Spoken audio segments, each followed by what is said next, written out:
Hello friends, welcome to my TET class. Friends, आज हम देखेंगे पर्यावरण और पर्यावरण में हम देखने वाले हैं वन।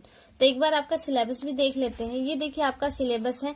यहाँ से हम भारत में जो चीजें हैं उनके बारे में पढ़ रहे हैं, जिसमें से हमने नदियां, पर्वत, पठार देख चुके हैं और आज हम जो देखेंगे वन देखेंगे। तो आइए स्टार्ट करते हैं, वीडियो देखते हैं वन। और देखिए यहाँ से ये जो यातायात है, यातायात हमने इस टॉपिक में कवर कर लिया है, इसलिए अब इसे पढ़ने की यहाँ पे जरूरत नहीं है। वन के बाद हम वन में रहने वाले जो जीव जंतु हैं उनका संरक्षण है और उनसे संरक्षण से लेकर जो अभ्यारण्य और राष्ट्रीय उद्यान बनाए गए हैं इनके बारे में देखेंगे। और फिर उसके बाद हमारी जो अगली वीडियो आएगी महाद्वीप एवं महासागरों पर आएगी। तो अभी हम जो देखेंगे वो देखेंगे वन। तो आइए पढ़ते हैं वन। देखिए वन क्या है। हमें चारों तरफ हम बहुत से तरह के पेड़ पौधों को देखते हैं। जब ये पेड़ पौधे स्वतः ही विकसित होते हैं जहां पर, और ये एक दो मात्रा में वरन बहुत सारी संख्या में उत्पन्न होते हैं, तो वो कहलाता है आपके वन। और इन वन में भी कई तरह होते हैं, जैसे कि बड़े पेड़, जिसे आप चित्र में देख रहे हैं, ये बड़े क्या है, पेड़ हैं। और इनसे छोटी होती हैं झाड़ियां, झुरमुट की तरह होती है। और इनसे भी छोटे होते हैं घास, और इनसे भी छोटे होते हैं एकदम काई नुमा होती है। तो ये सारे किसके अंतर्गत आते हैं? ये चारों पांचों चीजें आपके वन के अंतर्गत आती हैं। तो आइए हम देखते हैं वन को। देखिए यहाँ पे बॉक्स को देखना बहुत जरूरी है। बॉक्स में दिया है जो वनस्पति मानव की सहायता के बिना उगती और बढ़ती। हमने कहा ना कि वो स्वतः ही उगती हैं और बढ़ती हैं, प्राकृतिक वनस्पति कहलाती है। और ये प्राकृतिक वनस्पतियां जहाँ इकट्ठे रूप में होती हैं वो आपका वन कहलाता है। आगे थी भारत की वनस्पतियां। देखिए पहले बॉक्स को देख लेते हैं। प्राकृतिक वनस्पति की विविधता के लिए उत्तरदायी कारकों में जलवायु, मृदा, तापमान एवं वर्षा है। इनमें वर्षा की मात्रा सर्वाधिक महत्वपूर्ण होती है, यानी कि जिस क्षेत्र में जैसी वर्षा होगी वहां की वनस्पतियां या वन उसी प्रकार के होंगे। भारत की वनस्पतियां अपने भारत देश में जलवायु, तापमान और वर्षा की विविधता के कारण अलग अलग क्षेत्रों में अलग अलग तरह की वनस्पतियां पाई जाती हैं, वन पाए जाते हैं, जिन्हें 5 भागों में बांटा गया है। पहला आपका दिया है उष्ण कटिबंधीय वर्षावन। दूसरा है आपका उष्ण कटिबंधीय पतझड़ वन। देखिए लास्ट में वन दिया है, हम वन के बारे में पढ़ रहे हैं, बट वहां पे आपको वनस्पति रूप में दिया गया था, लेकिन हमको देखना है वन। उष्ण कटिबंधीय मरुस्थलीय झाड़ियां, इन झाड़ियों में आती है, इसलिए वन में इसकी गिनती नहीं हो रही है। पर्वतीय वन, ज्वारीय या दलदली वन। अब देखिए हम पांचों को अलग अलग पढ़ेंगे और इसके बारे में जानेंगे। पहला हम देखेंगे उष्ण कटिबंधीय वर्षावन। उष्ण मीन्स होता है गर्म, गर्म क्षेत्रों में पाए जाने वाले वर्षावन, यानी कि एक ऐसा स्थान जहां बहुत ज्यादा गर्मी होती है लेकिन वर्षा के वन ही वहां पर पाए जाते हैं। देखते हैं, वैसे पूरे वर्ल्ड के नजरिए से देखें तो भूमध्य रेखीय प्रदेश में आपके वर्षावन पाए जाते हैं। यहाँ पे देखिए भारत में हम देखेंगे ये वन जहाँ पे 200 सेंटीमीटर से अधिक वर्षा होती है, ऐसे स्थानों पे इस तरह के वन पाए जाते हैं। खास तौर से आपका पश्चिमी घाट, ध्यान दीजिएगा, क्योंकि जो पिछली बार टैट में पूछा गया था एक वृक्ष घास का नाम दिया था और उसके हिसाब से पूछा गया था कि वो कहाँ होता है। तो ध्यान दीजिए कि उष्ण कटिबंधीय जो वर्षावन है वो भारत के पश्चिमी घाट में और भारत का जो उत्तर पूर्वी हिस्सा है, मैप के माध्यम से भी देख लेते हैं एक बार। देखिए यहाँ पे ये देखिए कह रहा है कि पश्चिमी घाट, तो ये देख रहे हैं पश्चिमी घाट, और कह रहा है कि उत्तर पूर्वी, तो ये उत्तर हो गया ऊपर वाला हिस्सा और इधर वाला हिस्सा आपका पूर्व। तो ये देखिए आपका दिखाई दे रहा है जो ग्रीन कलर में, ये भी थोड़ी पट्टी दूसरी हो गई है, बट ये सारा एरिया आपका क्या है, सदाबहार वन पाए जाते हैं, वर्षावन।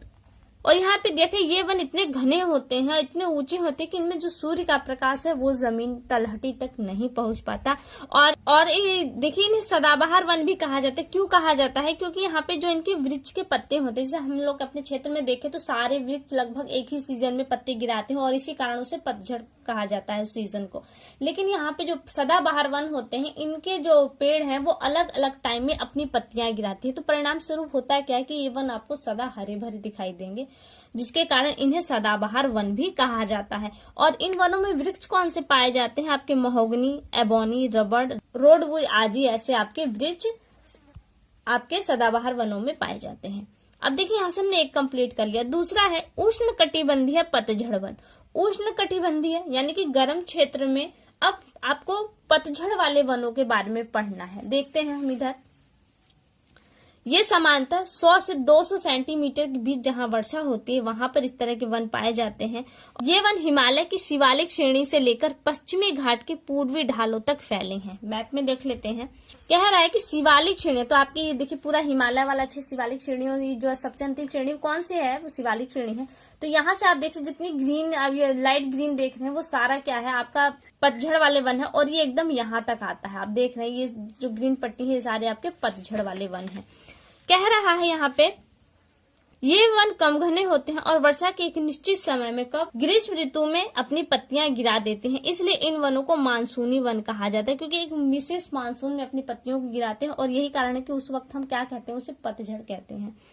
और इन वनों में कौन कौन से वृक्ष पाए जाते हैं, तो सागौन, साल, आबनूस, पीपल, नीम, चंदन, शीशम, सहतूत आदि इस तरह के वृक्ष पाए जाते हैं। अब देखिए क्षेत्र के हिसाब से अगर स्टेट के रूप में देखें तो कहाँ कहाँ पर ये वन पाए जाते हैं आपके मध्य प्रदेश, उत्तर प्रदेश, बिहार, झारखंड, छत्तीसगढ़, उड़ीसा तथा महाराष्ट्र में कुछ भागों में आपको इस तरह के वन मिलेंगे। ये तो हो गया हमारा पतझड़ वन। अब हम देखेंगे उष्ण कटिबंधीय मरुस्थलीय। देखिए यहाँ पे दिया लेकिन पूरा डिटेल इसका पीछे दिया है। अब देखिए मरुस्थलीय वन, आप केवल मरुस्थलीय वन पे जाइए। मरुस्थलीय वन ये वन कम से कम जहाँ पे 80 सेंटीमीटर से भी कम वर्षा होती है ऐसे स्थानों पे इस तरह के वन पाए जाते हैं। वैसे आप देख सकते हैं ये जो एरिया दिख रहा है, देखिए पहले देख लेते हैं यहाँ से पाए जाते हैं। यह वनस्पति राजस्थान, गुजरात, हरियाणा, पंजाब तथा दक्षिण पठार के शुष्क भागों में मिलते हैं। तो देखिए पंजाब, हरियाणा ये आपका ये क्षेत्र आ जाता है। तो यहाँ पे आपने जानते होंगे कि बालू है, और इसके बाद जो हमारा मध्य का पठारी भाग आ जाता है, ये आपको थोड़ा सा देख रहे हैं, यहाँ पर भी आपको इस तरह के वन मिलेंगे। आगे दिया है पानी की कमी को दूर करने के लिए इन वनस्पतियों की जो पत्तियां होती हैं वो कांटों में कन्वर्ट हो जाती है, और मरुस्थलीय वनस्पतियों में झाड़ियों की प्रधानता, यानी कि यहाँ पे जो पेड़ पाए जाते हैं आपको वृक्ष वनस्पतियां मिलेंगी, उनमें आपको ज्यादातर झाड़ियां मिलेंगी, वृक्ष नहीं मिलेंगे। और कौन कौन से वृक्ष मिलेंगे आपको, पेड़ मिलेंगे यहाँ पे कीकर, खेर, बबूल, खजूर और कैक्टस आदि पाए जाते हैं। और देखिए यहाँ पे जो मरुस्थलीय क्षेत्रों में पाए जाते हैं उन पौधों को क्या कहता है, पौधों को जीरोफाइट कहा जाता है। जीरोफाइट प्रश्न बन सकता है कि जीरोफाइट पौधे कहाँ पर पाए जाएंगे। आपको ये जो 5 ऑप्शन है इसी में से कोई 4 दे देगा, आपको छांटना होगा। अब देखिए आ जाता है पर्वतीय वन। पर्वतीय वन वैसे हमारे दिमाग में जब पर्वत आता है तो हिमालय की श्रेणियां ही आती हैं, तो वाकई में वो वही श्रेणियां हैं, उन्हीं के पर्वतों के बारे में यहाँ पे हम पढ़ेंगे। कह रहा है ये वन पर्वतीय क्षेत्रों में पाए जाते हैं। इन वनों को पर्वत की ऊंचाई भी प्रभावित कर, जैसे जैसे ऊंचाई होती है उस हिसाब से वो भी प्रभावित होते हैं।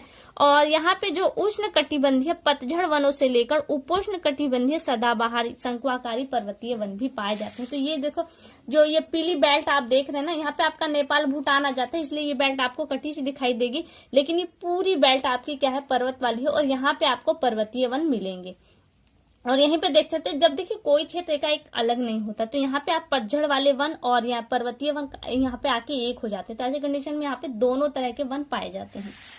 दिया है कि समुद्र तल से 1500 से 2500 मीटर तक ऊंचाई के बीच पेड़ों का आकार शंकुआकार होता है। कितनी ऊंचाई के बीच में पेड़ों का आकार शंकुआकार होगा, तो 1500 से लेके 2500 के बीच में पेड़ों का आकार शंकुआकार होगा। तो इस तरह के वृक्षों को हम शंकुधारी वृक्ष भी कहते हैं। और कौन कौन से वृक्ष होते हैं, तो चीड़, पाइन, चेस्टनट, ओक, देवदार तथा मैग्नोलिया, ये आपके वृक्ष हैं जो इन पर्वतीय क्षेत्रों में पाए जाते हैं। फिर हमारा लास्ट में आ जाता है ज्वारीय या दलदलीय वन। देखिए ज्वार या दलदल, आपने सुंदरवन डेल्टा जो ना कि यहीं पर ये वन पाए जाते हैं, एक बार देख लेते हैं। इस प्रकार के वन डेल्टा प्रदेशों तथा समुद्र के ज्वार वाले भागों में पाए जाते हैं, जो यानी कि तटीय भाग है वहां पर आपको मिलेगा।